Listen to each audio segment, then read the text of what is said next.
I am Abraham, the father of faith, guided by the eternal promise. I left Haran by faith to an unknown city when God called me.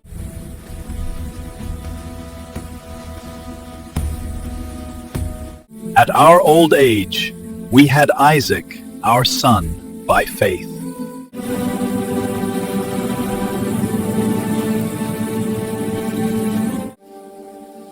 Today, we will talk about faith. Faith. It's a word we say so often, but what is it really? Faith is not positive thinking. Faith is not a backup plan when logic fails. Faith is confidence in God's character, even when the outcome makes no sense. Hebrews 11:1 says, "Now faith is the substance of things hoped for, the evidence of things not seen." Faith means believing before you see, acting before it happens, praising before it's answered. When the world says, "Show me, and I'll believe," faith says, "I'll believe, and then I'll see." Your faith is a signal, a spiritual frequency that reaches heaven. It's not measured by volume, but by trust. It's not proven in comfort, but in conflict. Faith is forged in waiting rooms, in silent prayers, in tears you thought no one saw. And here's the truth: God has never ignored faith. Throughout history, there are moments that shine like beacons, proving that faith is more than just a feeling. It's a force. These aren't just ancient tales written on dusty scrolls. They are powerful, living testimonies of ordinary people who connected with an extraordinary God. Let's look at 3 such stories. 3 people who moved heaven and altered their reality, simply because they dared to believe what God had promised. First, consider Abraham. God gave him a breathtaking promise, painting the night sky with the vision of his future. "Look up at the stars," he said. "That's how many descendants you'll have." But the reality on the ground was starkly different. Abraham was old, his body well past its prime, and his beloved wife Sarah was barren. The promise seemed impossible, yet against all logic, Abraham chose to believe. Years turned into decades. The silence from heaven must have been deafening. The delay stretched his hope to its breaking point, but his faith, a stubborn anchor in a sea of doubt, held on. And it was only when every human possibility had completely expired that God delivered. Because of his faith, a nation was born. Then there was Hannah. Living under a constant cloud of shame and ridicule for being childless, she was a woman acquainted with deep grief.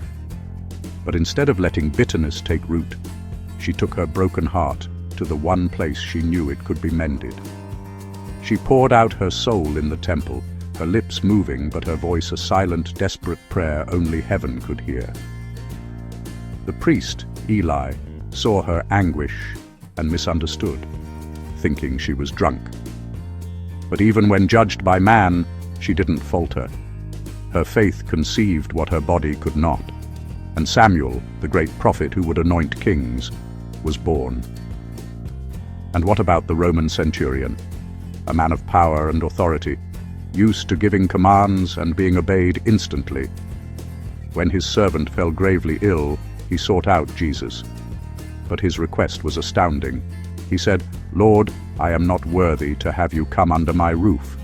Just say the word from where you are, and my servant will be healed." This wasn't just hope. It was a profound understanding of spiritual authority.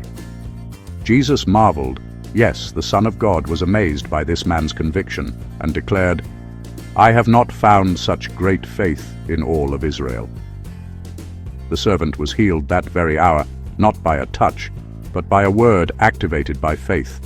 An old man, a heartbroken woman, a powerful soldier, different people, different eras, different needs, but the same God who gave the same powerful response. Because of their faith, he answered. Their stories echo through time for a reason. They are your reminder today that the currency of heaven has not changed. Faith never expires. It only activates its divine power when you choose to hold on, to speak out, and to believe, even when you cannot see. It's a question that echoes through the halls of history and the quiet chambers of our own hearts. Why does God respond to faith? What is it about this simple yet profound act of belief that captures divine attention? The answer is beautiful in its simplicity. Faith honors who He is. It is the currency of heaven. When you operate in faith, you are essentially saying, God, I trust your character, your goodness, and your power more than I trust my own understanding. Faith isn't about ignoring reality. It's about elevating His reality above your circumstances. It aligns you with His eternal purpose, not your temporary preference. This is why God doesn't respond to emotions alone. He responds to expectation rooted in faith. Your tears are precious to Him, a language He understands intimately. But tears without faith are just the sound of sorrow. Your worship is beautiful, a fragrant offering. But worship without faith is just a melody. Faith is the ingredient that adds fire. Faith adds focus. It turns a desperate cry into a declaration of trust. Every miracle you've ever read about started with a spark of audacious faith. The woman with the issue of blood didn't wait for an invitation. She reached out, believing that a single touch was enough. The blind man, Bartimaeus, cried out louder even when the world told him to be quiet. His faith was noisy, persistent, and unapologetic. The same God who responded to them is listening for that same sound from you today. Faith moves the impossible from God's realm into our reality. But let's be clear, faith doesn't manipulate God. It's not a formula to bend His will to yours. Instead, it positions you for His will. It's like tuning a radio. The broadcast is already there, but you have to align your receiver to the right frequency. Faith doesn't always bring what you want, but it always releases what you need for the journey ahead. When you truly trust that, your perspective shifts entirely.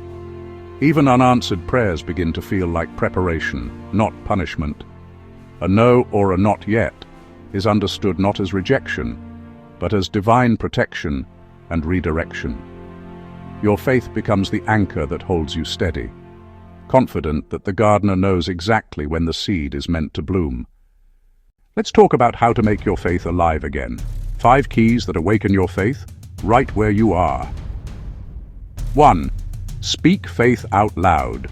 Your words shape your world. Don't speak defeat, declare destiny. Say, God is working this for my good, even when everything says otherwise. 2. Remember past victories. If God did it before, He can do it again. Look back not to mourn, but to fuel your faith. 3. Surround yourself with believers. Faith is contagious. Doubt dies in the company of faith-filled people. 4. Act while you wait. Don't sit still. Prepare for the answer. Noah built before the rain. David practiced before the throne. 5. Praise ahead of time. Praise confuses the enemy. Worship before the breakthrough and watch heaven move.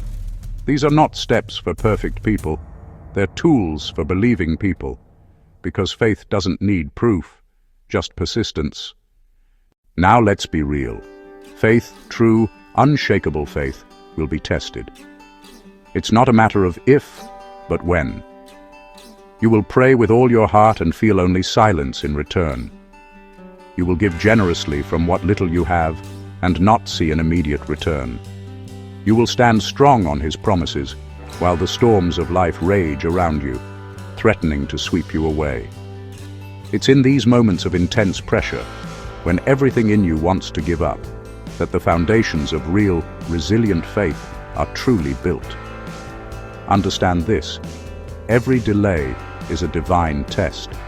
It's not a test of God's power, that is limitless. It is a test of your trust in His timing and His character. Every not yet that echoes in the quiet is heaven's way of whispering, I'm preparing something far greater than you asked for.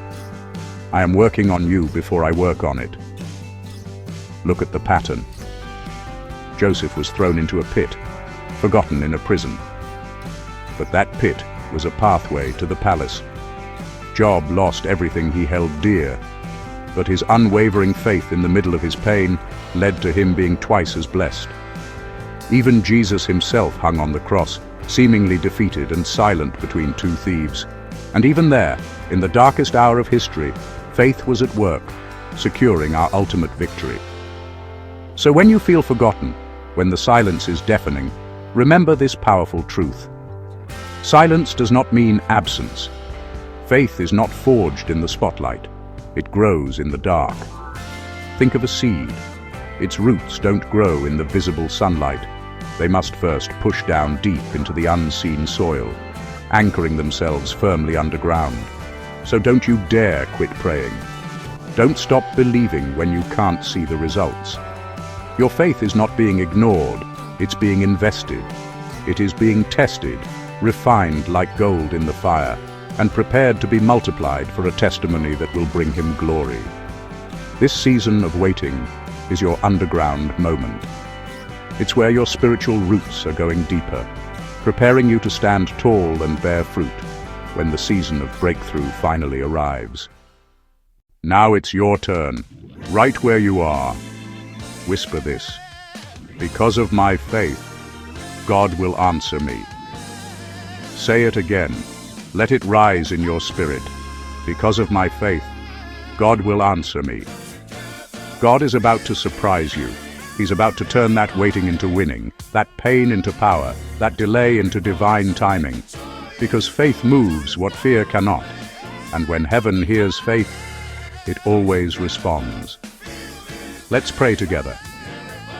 Father, I thank you for every person watching right now, for every prayer, every tear, every act of faith they've carried. Strengthen their spirit. Remind them that you are faithful even in the waiting. May their faith today unlock new doors, release new blessings, and reveal new purpose. For the weary, breathe fresh strength. For the anxious, release your perfect peace. For those in need, open doors of provision and favor. For the sick, let healing flow from heaven to every cell. Guide our steps, align our desires with your will, and surround us with wise counsel. Restore families, mend broken places, and reignite first love for you. We surrender timelines, fears, and outcomes, trusting your good plans. Today, we receive courage, clarity, and calm. In Jesus' name, amen.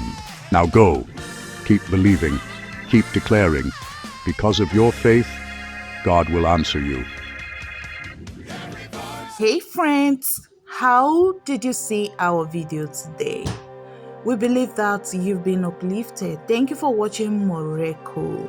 This is a holistic channel, and if up till this time you have not subscribed to our channel, please tap on the subscribe button and the notification bell. Just because God said it and has not done it yet doesn't mean he will not do it. Hold on, keep believing, have faith, and trust us. He will surely come. See you in our next story. Bye.